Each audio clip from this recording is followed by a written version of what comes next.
Hello, everybody. Welcome to Resilience plus Rise, the podcast where we transform adversities into triumphs and illuminate the extraordinary potential within all of us. I'm your host, Thomas Carrier. I'm a resilience coach, an ultra marathoner, and a firm believer in your next most powerful chapter. This podcast is a companion to my upcoming book, Resilience plus Rise 26.2 Transformative Miles to Unleash Your Marathon of Life Mindset, coming first quarter of 2025. Here we amplify stories of hope, perseverance, and success to inspire your journey. Today, we explore on Resilience plus Rise the interconnectedness of physical, mental, spiritual, and social well being with a true champion of holistic health.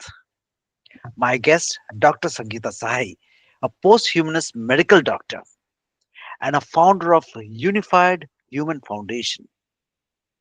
She has dedicated 23 plus years in helping people to achieve health, longevity, and regeneration globally. I can keep on speaking because I've just taken so much of notes around. But here, let me just move directly to Dr. Sangeeta.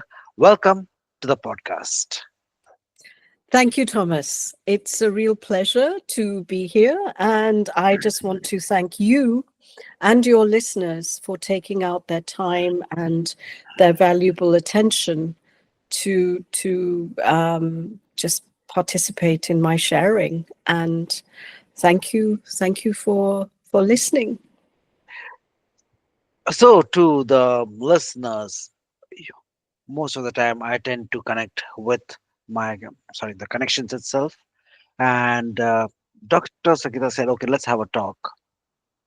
And it turned to be so fascinating for me because I realized there have been so many different potential nuggets that would help every one of us in reaching different milestones. So, even before we can go into that, Doctor, we all know about doctors. Okay, there is a allopathy doctor, there's a doctor in physiotherapy, I'm sorry, psychiatry, and different areas. There's a brain surgeon, etc., etc. But when I looked into your element, you also talk about a holistic well-being as a doctor. How did that happen? Because when I have been having these podcasts, one of the elements that I have discovered is that the purpose usually comes through some element of pain, or it is not compulsory, but then sometimes we are pivoted because there is a desire to be better, help another human. So, what's your story? Thomas, so I come from actually quite a long line of doctors. I'm the fourth generation in my family of doctors. And my great grandfather was a homeopathic doctor.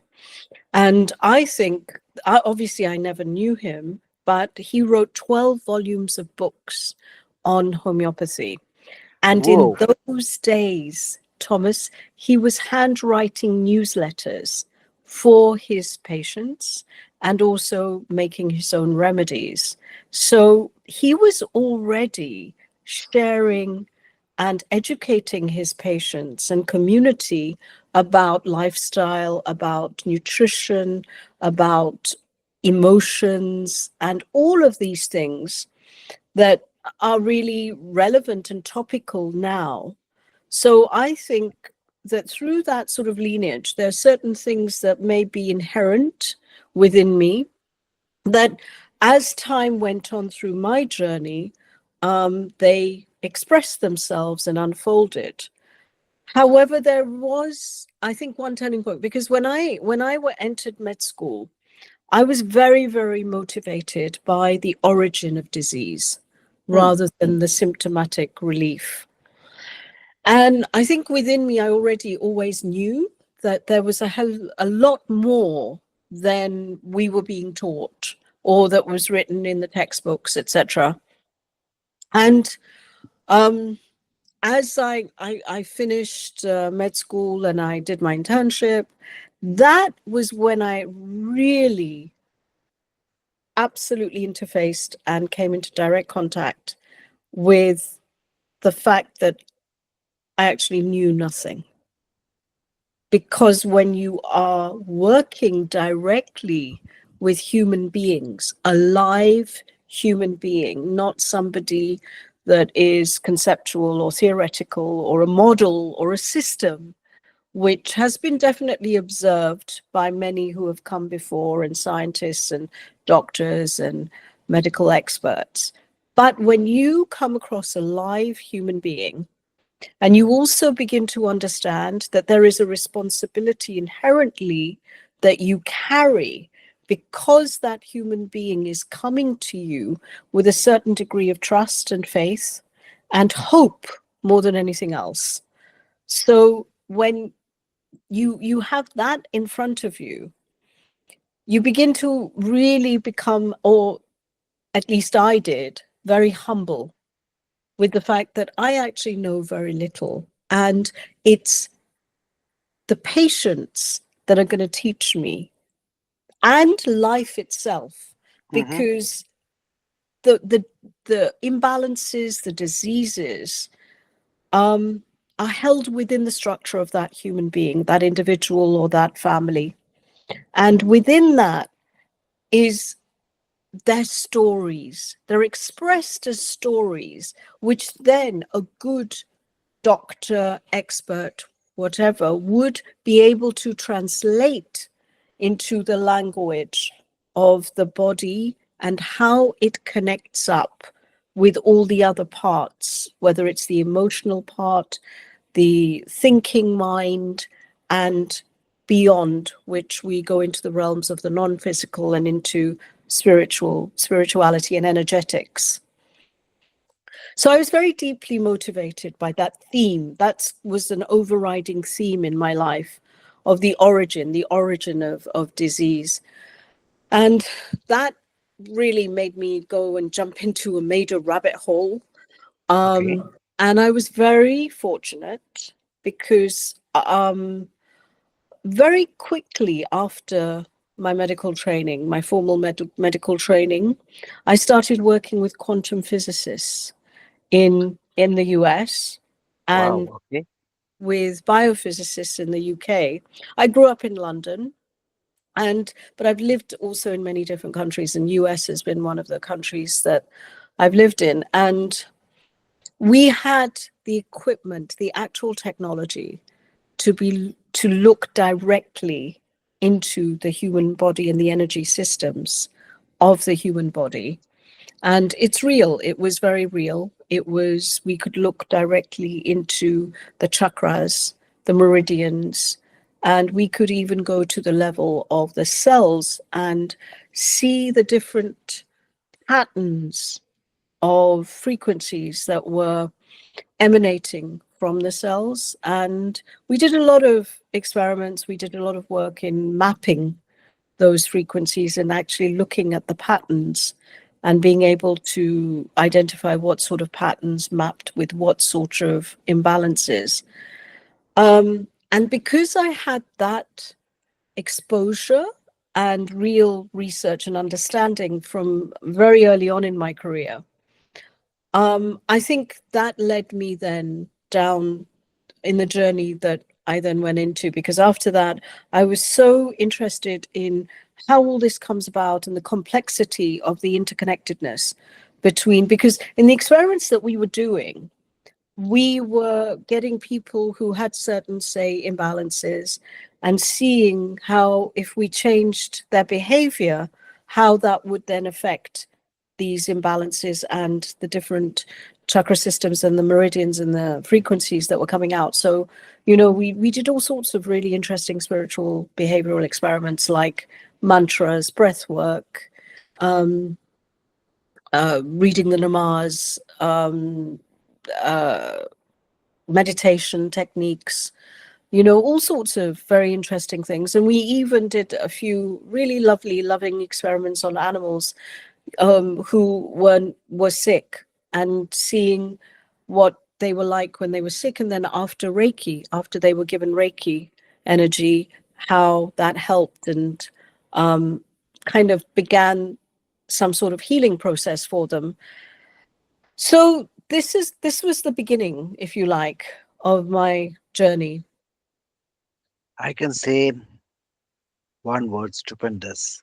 Because you call it coincidental or what it is. Because just a week, 2 weeks back, I completed reading Joe Dispenza's "Get Out of Your Habit" or that particular thing, wherein he talks about every cell, the vibration, the energy that we have. And now that I'm just listening to you, because yeah, he's has quite a bit of credentials, but now that when I'm talking directly to you, I can literally, I'm speechless. Actually, I'm speechless. So, one of the questions which comes up over here is that fair. You have looked into this particular wherein we are talking about holistically, and there is also the element when listeners are listening. Okay, you know about it, but what's in for me? So, my next question goes into that: is that when people know they are not just a physical body, but it's a holistic being. You have been in this field for a long time, more than 2 decades. And when you talk to a person and say that, how can I elevate my own sense of being? It's not just about being a better human, which will be one of the critical parts, but also elevate the live better. What would be your answer beyond that? Actually, I will say that the interface, the bridge between the physical and the non-physical, whether it be emotional or thoughts, they Hmm. are not physical, is values. And Okay. values are lived values. I did a lot of work with cancer, and there were many patterns that I saw. I'd worked with people from many diverse cultural, socioeconomic, lifestyle, nutritional backgrounds. And there were certain patterns that I was seeing come up over and over again. And these all connected up with values, and values then reflects on behaviors. So the behavior becomes your physical reality, but it stems from your values. So one of the things that we found was that people who tell the truth, who are honest consistently, their immune systems are much stronger and resilient than people who don't. I mean, I'm not talking about white lies now, but I'm talking really, you know, when in spiritual terms we talk about having a conscience and having a clear conscience, it's very real, you know. It's, you can see it manifest in the physical body as immune system resilience, as protection in with environment and microorganisms. So, Hmm. and you know, I think that energy medicine is a sector which has kind of um, confirmed and validated many of these things. But I think it takes time, because we're not islands, human beings. I think that's the complexity, and that's also the challenge, is that Sure. it's not so much if everybody told the truth all the time. I think there would be major, much more chaos than there is now, quite frankly. There are a couple of points which I would absolutely stand by. And let's go forward with the last point is that if we are totally honest, yes, honesty is good. Honesty is the best policy. We have learned all those particular things. But then I'm a painter also. But for me, is that just a blank canvas doesn't signify anything, or even if it's just a plain sheet. But having elements of some pictures of darkness, the shades of gray or something like that, changes the entire element. Yes, if you have to elevate ourselves, truth is there. But more importantly, when you mentioned about cancer, in my podcast a few months back, I had a conversation with a very close friend of mine. She was stage 4 cancer, and she says she's not a survivor, she's a thriver. And she has changed her entire dynamics about exactly how we are worked around with. Being alive, being in that zone, whether it's in that energy, but being in that sense of gratitude, being in the sense of being truthful, being in the sense of giving. And she realized, yeah, currently she does still go for her chemos, etc. But the strength that she has got, she considers, okay, that's a part of the physical body, but mentally, physically, emotionally, the strength that she has derived, I can totally, I think so. I can see what you're talking about, doctor. So, for a common man, being in truth is one element that you mentioned. What else could they be doing that they can elevate themselves to be better humans? Okay, so you've said it. One of the things that I think that everybody can do very easily is be in gratitude. You know why? Because I'll tell you, I don't know whether you know about the Sikh religion, Yep. and their holy book is the Guru Granth Sahib. Good. Yep. And that whole amazing book is just praises to the Lord, praises to God, praises to life, praises to the universe. And the energy, the vibration, if you've ever gone into a gurdwara or any place where that is being read or sung consistently, it's so palpable. So that level of gratitude and praise to existence itself, obviously we are all part of that existence. Of course. So and this is the trick that people forget, is that we are part of it. So when we are praising and in gratitude, we are also in gratitude and praise to our own selves as part of that wholeness. That is so powerful, doctor. And again, just a statement that comes in my mind is it's like a wave. Wave is not just a single element, but the moment it becomes a part of the ocean, it can dance, it can flow, it can really be a different element. And we, unfortunately, thanks to the marketing or the world it has been conceptualized, we tend to hold ourselves back and just keep ourselves in our own individual caves. But this is profound. So please continue. It's amazing. Thomas, there's one like little piece I'd like to add to this. Sure. It's almost like formulas. Now, Okay. gratitude, praise, and joy are all interconnected. Okay. They're not the same, but they're all interconnected. And the more you are in this state of gratitude and praise to the external, whether you want to name it God, you want to name it um, life, the universe, you want to name it anything you want, the Lord, whatever, it's something that is intangible, that you can't truly quantify, True. and something that is also dynamic. So I will share a trick with you and your listeners. Okay. And this is priceless, I'm telling you, really, it's priceless.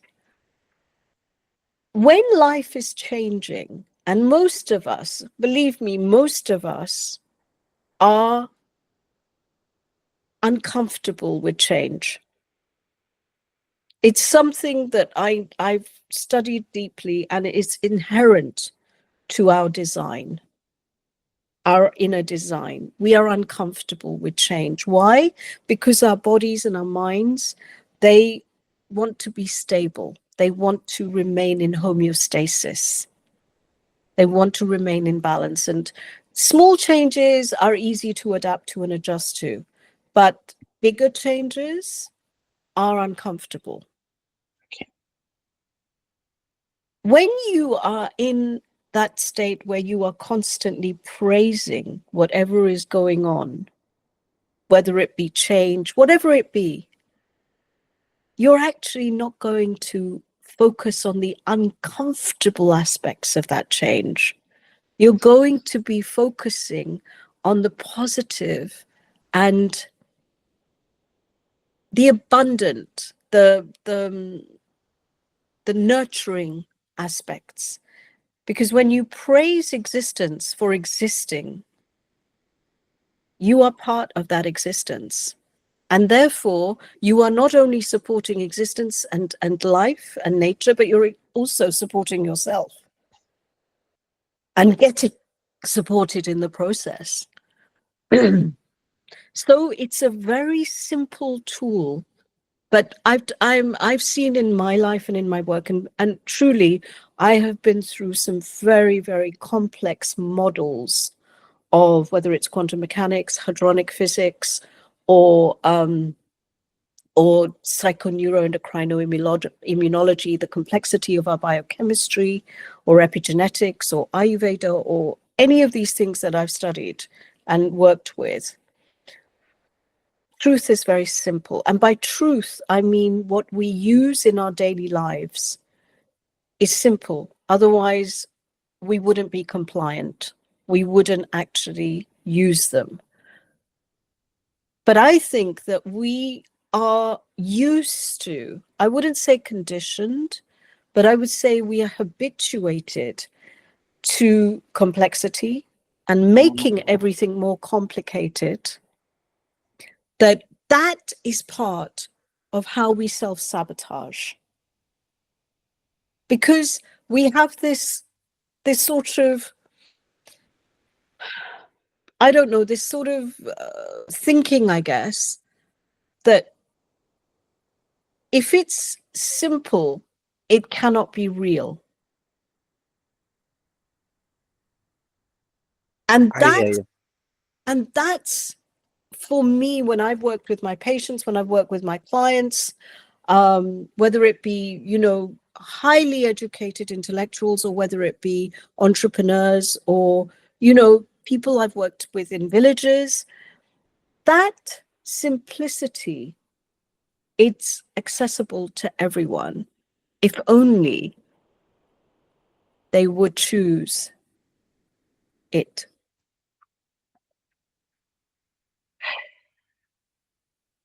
That's so beautiful, doctor. Because again, sometimes when you mentioned, when you're, for me, I've been in this zone of podcasting for the last couple of months. And one of the elements that I have worked around is that being in gratitude for the guest who's giving me their space and time. I mean, it is a very precious commodity, because time once gone, you don't get it back. But and also opening up their own self to whoever can who would want to listen. What you just mentioned, in fact, just a few weeks back, I had again a privilege of another amazing personality. She mentioned, be the peace. Once you understand just being in the flow, going with the flow, going as you mentioned, being in the rhythm, you will realize things turn out so beautifully.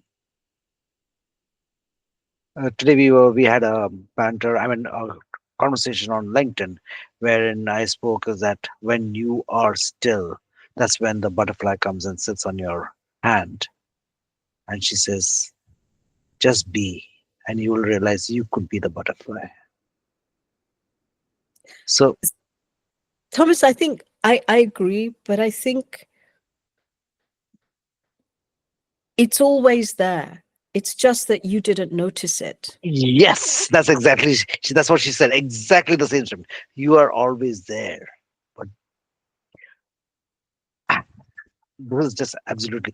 Uh, so you have been. I mean, you are a doctor, and with the passion that you created, you got into the unified um, human zone. I looked into it, and it's quite fascinating. So, if you could just tell um, the audience, the listeners, what is happening in that area of your dream. Okay. I don't So, call it as a project. I don't call it still as a dream because it can just keep on evolving. That's what dreams are. okay, so I I got involved. I mean, I didn't get involved. It was a natural, organic process because it wasn't something different to what I'd been doing in terms of my actual work and experience. I had studied and worked with Ayurveda. Through Ayurveda and indigenous knowledge systems and traditional Chinese medicine, I'd already understood the deep connections that our body physical systems, as well as our emotional and energetic systems, have with nature. Okay. And I worked throughout my life. Ever since I left medical school, I'd been working in different countries with different NGOs and nonprofits at the grassroots level. And one of my, again, motivations was because I really wanted to learn about different indigenous health and healing systems Mm-hmm. that are they're different in different countries and different cultures. The overview is similar, but they really have their own nuances and their own flavors, based on the culture and tradition that they originate from. Okay. So I'd done all of that anyway. And then it came to a point where I was kind of directed or guided, let's say, inspired internally to create an infrastructure. And that infrastructure turned out to be Unified Human Foundation. It's a charity in the UK and a non-profit in the US and a non-profit in India and a non-profit in Australia. Um, and basically, our overriding theme, not theme, but our overriding purpose Mm-hmm. is unifying human beings with nature. Wow. Okay. So that's a general theme. So within the work that we work on three platforms in the foundation. So the first platform is clean technology, Mm-hmm. which clean air, clean water, waste management, recycling, aquaculture. And this is really, for me, very important and very interesting because of the interface of innovation and technology with natural systems, which is something that I think we know very little about, honestly. We're Okay. just learning. And then the second platform is health, and health based on nutrition, lifestyle, food security, addiction. Okay. And then the third platform is community and cultural regeneration. And that's also the educational platform. So all of it's brought together, but you can very clearly see how working even with one thing interconnects with everything else. Of course. So that's how Unified Human Foundation came about. And in India, it's called Unified Prakriti Foundation. Prakriti in Contain Sanskrit, nature. nature, exactly, exactly. So, guys, if you have reached to a year, I will be putting out Dr. Sangeeta's links and how to connect with her. And Doctor, what we have seen is, or what I've heard is just a minuscule, just such a small part of the wide knowledge that you have got.